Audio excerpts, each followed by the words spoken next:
Man who can tell us more than we ourselves know, and that's why we get you guests like this on the Patrick Netherton Show. Kyle Peterson, I think the best baseball analyst working in the game today. He'll be up in Omaha, which is where he makes his home, and he's going to be down in Baton Rouge this weekend, getting to call one of the more, I think, unique matchups that we're going to see in all of the NCAA tournament. Kyle, how are you, man? I'm doing well. Good afternoon. Good afternoon to you as well. All right, KP, give me some idea of what you're expecting to see in Baton Rouge. This is, I think, one of the more intriguing matchups. You got a team in LSU who was preseason number one, dealt with a lot of injuries, all that, and now find themselves hosting a super regional against the sentimental favorite in Mike Martin. This has got all the makeups of what you want for calling some baseball this weekend, right? Yeah, we're excited to get to town. And obviously, I mean, two programs that have a ton of history around the postseason, not a ton of history together, but a ton of history around the postseason. And the setting there is always really good. So, I mean, you hit on some of it. I think that what's interesting with both of these teams is if you go back, name your time frame, 3 weeks, 4 weeks, there was probably a little bit different feeling about both of them. Yeah. You weren't quite sure from an LSU standpoint what you had on the weekend. You know, Marceau had just started to throw well. Henry was not throwing. Has to just move to the bullpen. Just a lot of ifs on the weekend. And I think that was always the biggest question for LSU was just who's going to pitch. And now that Marceau has looked very good for the last month and a half, Henry appears to be healthy. And I saw him when he was healthy, and he looked like he's a weekend guy, first-round guy.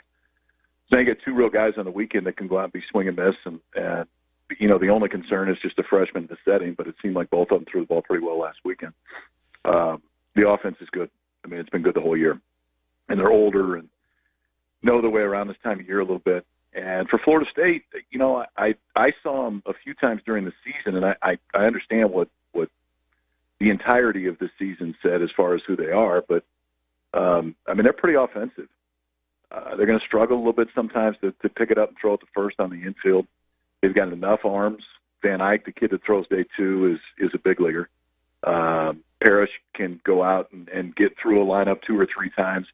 There's also been a few times this year he's really struggled. I mean, Louisville put 9 on him in an inning to change. So you don't know exactly what you're going to get, but when it's right, it's good. When Van Eyck is right, it's about as good as anybody. And the back end of the bullpen's good. So I love the matchup.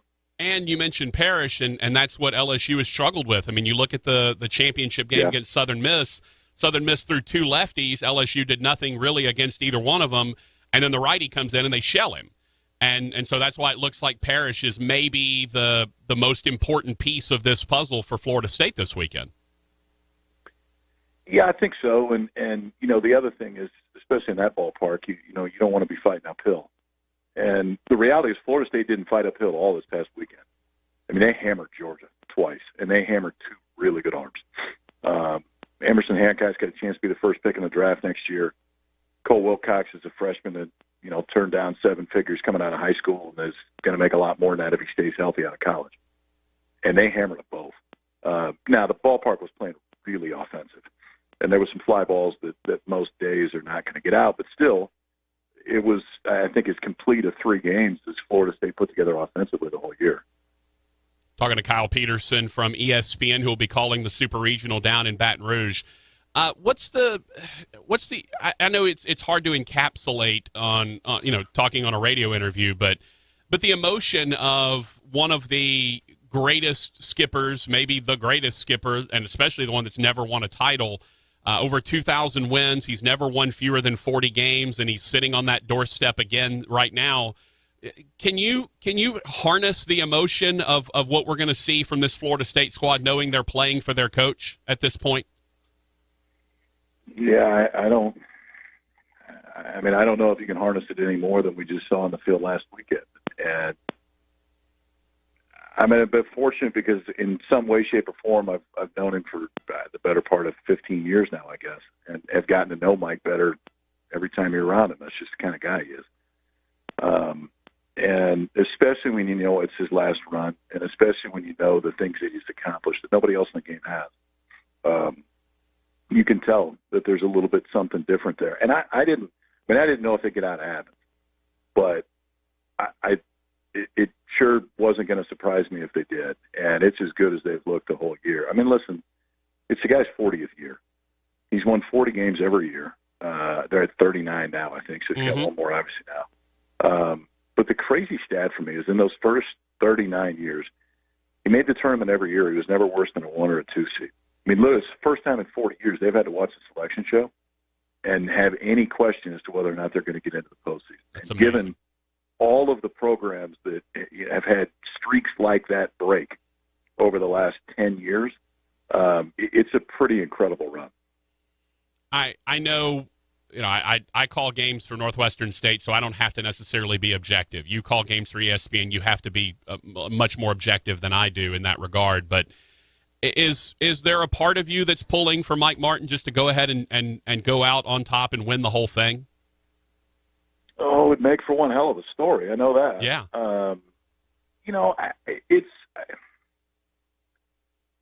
Paul's a friend. I mean, I've gotten to know Paul really well over the last 10 years, 15 years. So, no, you don't – I mean, in this one, no, you don't pull for anybody any more than the other. But I do know that it's always hard. It's always hard. There's nobody that pulls against him. I guess I can say that. Yeah. I mean, if you're playing him, then that's one thing. But it is. I mean, Mike is he's as interesting and as enjoyable guy to be around as I've ever been in this game. And it happens every time. Maybe just the stories and the stuff that he's seen, and the voice. It sounds different. It's if you remember Rod Dato's voice. There's just voices sometimes that sound different. When they talk, they kind of bring you in, and he's got that. And then clearly has just the wins and the pedigree that is unlike anybody else. Well, and KP, y'all pointed out the hat sideways thing in Athens. I mean, out of nowhere, like, this is not a guy that should, at this point in his life, he should not be that way, right? He shouldn't be messing with his guys and turning his hat sideways in the dugout, but he was. He still has that love of it, and I think that's what makes him a great story.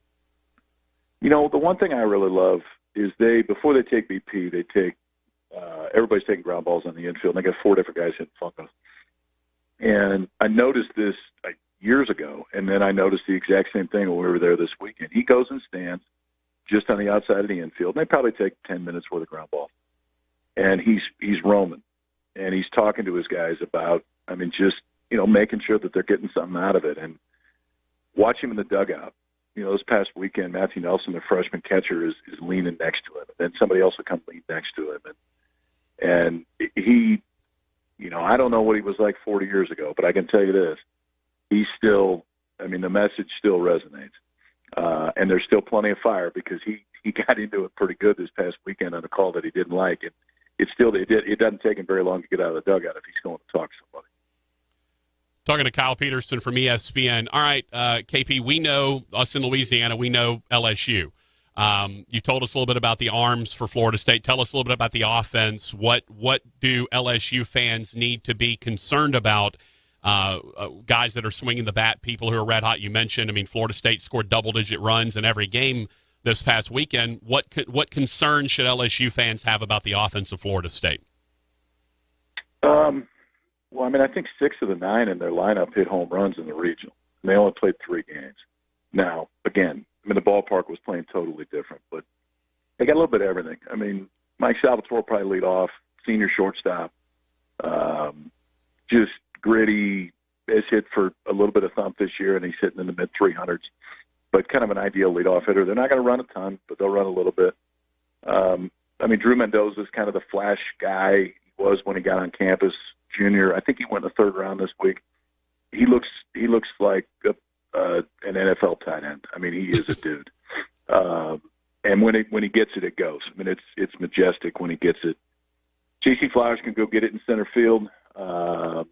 Is now their closer. So you get a center fielder that'll come in and close in the 9th that was drafted as a pitcher. I think Flowers went in the 3rd or the 4th round too. Freshman named DeSatis that was ranked as the top high school shortstop in the state of Florida last year. Ended up getting to college. They've moved him to second base. He's been a little. There's a lot of flash there, but there's been some throw it in the second row too. But you can see the pieces and parts with it. And then they had a kid named Tim Becker last weekend that is a walk-on, played on the club team last year. He's a senior. Makes the team, doesn't really play the whole year. They put him in for consistency this last weekend. He gets his 4th, 5th, and 6th starts of the year, and he hits 3 home runs in 3 games. So it was kind of that cool story. Kid hasn't played at all, and the next thing you know, he's right in the middle of everything they're doing. So offensively, I mean, there's some thump. They're not going to bunt much. Mike Martin Jr. runs the offense, but they should put it in play. All right, I'd be remiss if I didn't ask you about at least a high, wide view of the rest of the tournament. Obviously, all of us around here are focused in on LSU, Florida State, but give me one or two. I know you're excited about all of them because you're a college baseball guy, and I think you're the best analyst in the game. I want to know what, or maybe one or two of the other series that you're really keeping an eye on and you're really excited to watch. Well, I mean, for personal reasons, Stanford, Mississippi State sure. is intriguing for a ton of different reasons. I mean, it's just, the boys from Palo Alto haven't seen an environment like they're going to roll into and start. And it's going to be jammed. Yeah. Duty Noble's always good. It is. And now it's crazy with everything else they did do it. But it's Stanford's good, and they're really offensive. I mean, they got 2 kids that are near 20 home runs over the course of the year. I think they got 4 or 5 in double digits. They're older. They got a catcher that can really catch and throw and run a game, a kid named Maverick Handley.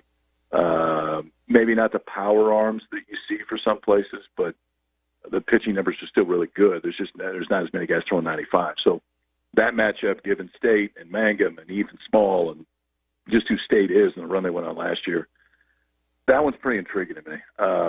And I won't get a chance to watch much of it because I think it's the same time as our game on Saturday. Besides that, I mean, Arkansas will miss just because you get an all-SEC.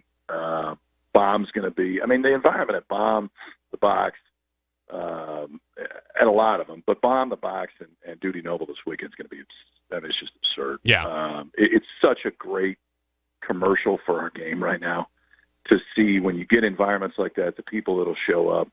But you get an all-conference matchup, whatever it is, but especially Arkansas and Ole Miss. I think that's another one that'll be a blast to watch. One of the things I really like, KP, is that look, with the proliferation of ESPN3, you can watch every game that you want. I was watching games last weekend that I would have, if you would have told me 2 weeks ago I would have been watching, I'd have told you you're crazy. But I'm Creighton in Michigan. I'm fascinated by it at this point. But I love the fact that now that we're in the Supers, they're all getting ESPN, ESPN2, ESPNU. You don't have to fight. You don't have to go to they're all on your satellite provider. They're all on your cable channel. You don't have to go find an internet connection to get one. And I think that's a great sign for college baseball because I know it wasn't that way 10, 15 years ago where it seems like the national exposure for college baseball is very good now. It is, yeah. And, now we're on a good 3-week run. I mean, now we get into it to where it is on the big network and on 2 for the most part. And then obviously when we get to Omaha, it's only on those 2 all the way through. And I think one of the cool things about it this year is we've got the power teams for the most part still there. So from a product standpoint, we've got some of the best players in the country that are still playing. We've got guys that are going to play in the big leagues in a very short period of time that are still playing. And when we get on these big networks, and for a lot of people, the first time that they've seen a lot of college baseball this year, they're going to see some of the best players in the nation. And just from a selfish standpoint, it doesn't always happen that way. I mean, if you get too many upsets, it makes for a cool story, but I want the best ones out there, and it feels like we've got the best ones out there. Yeah, East Carolina's kind of the only upstart, even though they were a 1 seed. They're the only, I guess, non-name program that's left, and that's cool. Yeah, who's gone to the postseason more times than anybody in the history of the tournament, not gone to Omaha. So, I mean, it's a very good baseball program. Michigan is a power conference team, and we've got some fuel left. It's good. Absolutely. Kyle, thank you so much for your time, man. Enjoy Baton Rouge. I know you'll have a great time. And you got a fantastic, emotional, intriguing matchup down there. Thanks, brother. Yeah, we're looking forward to it. See ya. All right. Kyle Peterson,